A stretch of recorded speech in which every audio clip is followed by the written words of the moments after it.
Show me your friends and I'll show you your future. Unless you want average in America, married, 2.4 kids with 1.5 dogs.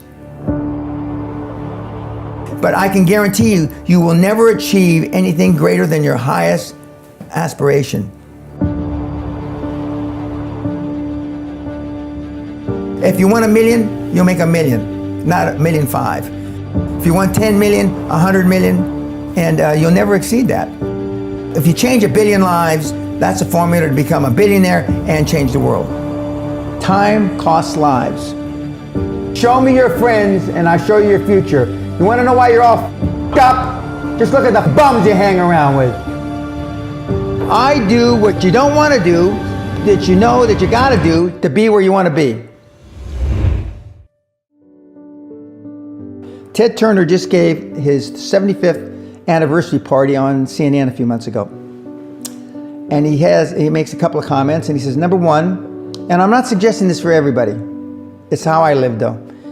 First 10 years of my starting CNN, I slept on my couch. I didn't have an apartment.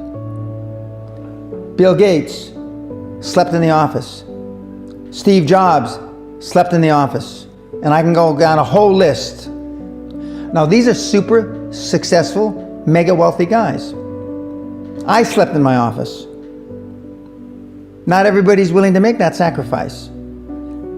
But it's not the only thing. But even if you don't sleep in your office, if you want to send your kids to a better school, if you want to be able to take care of your mother when she gets dementia, if you want to do, this all takes money.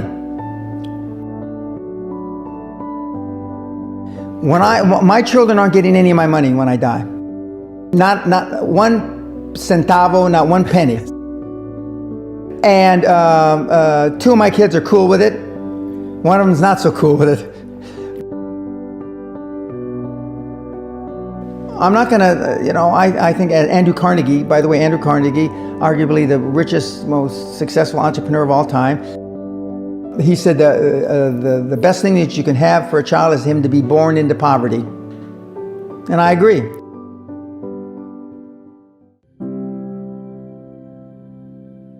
Lack of self-esteem, lack of self-worth. Now they think they have self-worth. They think because they've made a few bucks. But in actuality, and when they measure it against the other 8, 10, 12 people sitting around the table, they realize, or they start to question, hell, maybe I was just lucky. Now, all of us, when you're only a one-trick guy or gal, think, was I lucky? Now, I've done it so many times, I know I wasn't lucky. I might have been lucky the first time, but I haven't been lucky the 15, 20, 40, 50, I know that. Okay. But maybe I was lucky the first time. But my life changed when I was pretty much a haphazard kid, got in a lot of trouble, got arrested 4 or 5 times, thrown in jail, and this was when my dad's a cop. But then I volunteered for the draft in 1966 at the height of the Vietnam War, and I went to OCS, and that changed my life because it was the really first real high performance thing that I could measure myself against with other people. 2/3 of all Fortune 500 CEOs have one thing in common: military background. Really? 2/3 of those 2/3 have something else: martial arts. What do you learn in martial arts, Brian? Discipline, focus. A lot of people don't believe they deserve to be there.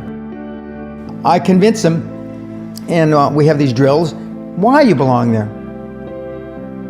A lot of people that come there, with money, that have made money, think they made it by accident. Right. I just had one of my superstars who's made $100 million tell me in the last week, I'm not sure I'm going to have another lucky accident. And I said, you did it. I mean, you tried a lot of things. I believe Thomas Edison, I wouldn't have done it 10,000 times. Okay. I would have hired an engineer from MIT to do it. But I mean, I've tried a lot of things. Nobody's failed at more things than I have. And the first 100 million are successes, but I could write a book about failures that'd be, because I've tried a lot of different things. Because failure is just testing. And one of the reasons I've been so successful in generating this equity and value in my kids, and I call you all kids, is because I convince them that making a mistake is okay. Your parents probably told you, you can be anything you want. But you can't. That's horse. You can't. If it's all juxtaposed. So, but what you tell them is that you can do anything you want that you have passion for, because that eliminates most of the crap. Because most people don't follow their dream. You know, like they say in The Sound of Music, you can't have a dream come true unless you have a dream. Now, I still dream. I dream in Technicolor. I say my affirmations and goals every single night. It's bloody hard to be a high-performance person. Perfection equals paralysis. If you left it to engineers, no car would ever come off the assembly line. No car would ever come off the assembly line. And I've been in business with enough engineers, I can attest to that with my hand on my heart. They'd still be trying to make it better. And the internet business is very much the same. The internet kids want to test and test and test, and they want the landing page to be this. Roll it out. The great thing about the internet is your results are instantaneous. If something that I'm overseeing at Concord level, 60,000 feet, doesn't work in 2 days, forget about it, move on. And today at our meeting, now the young kids are, we ran it 3 days, sir, and we closed it down. And they are thinking I'm going to ask why. I said, no, that's fine, next. Because without them making mistakes and without them being allowed to make the decision, they never get any better. And 95% of the time, I know probably better than they do. We're never going to be able to know everything or have them know everything unless they make some mistakes and get comfortable with making mistakes. What gets measured gets accomplished. Without measurement, you're just fooling yourself. Before I had any money, I used to go to the Rolls-Royce dealers and sit in the cars and smell the leather, touch the leather, okay?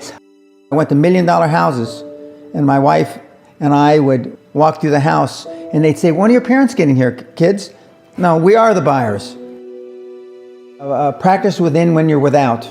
Practice being successful. How many people listening to this today practice being successful today? Through affirmations, through going to the Rolls-Royce dealer, maybe Lamborghini, maybe something else. Right. In my particular case, it was Rolls-Royce. And within a year of me going to the Rolls-Royce dealer, I had a Rolls, okay? Within 19 months of me dreaming and adding it to my goals, a castle on an island, I own Guthrie Castle. 19 months. Okay. Go to stores you can't afford. Go hire lawyers you can't afford. Lawyers will meet with anybody. Accountants will meet with anybody. Go to the big four accountants with a business idea. The first couple meetings are for free.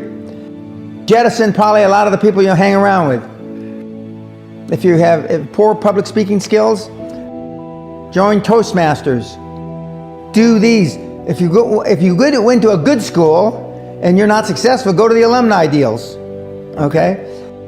I didn't go to a good school. I'm a perfect living example that a lot of trouble as a kid, working class background, my parents, went to just a mediocre university that I flunked out of 3 times before I finally graduated with honors, but and had no money to begin with, $820. So it's all possible, but I devoted myself to feeling successful. I was wearing suits like this before I could afford them. Most people procrastinate because they're unsure, so just do it.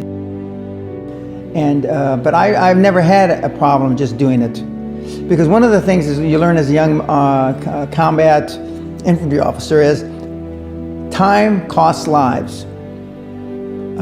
We overanalyze because we're unsure. We don't overanalyze because we are not sure if it'll work or not. We're more worried about, on the emotional side, it embarrassing us.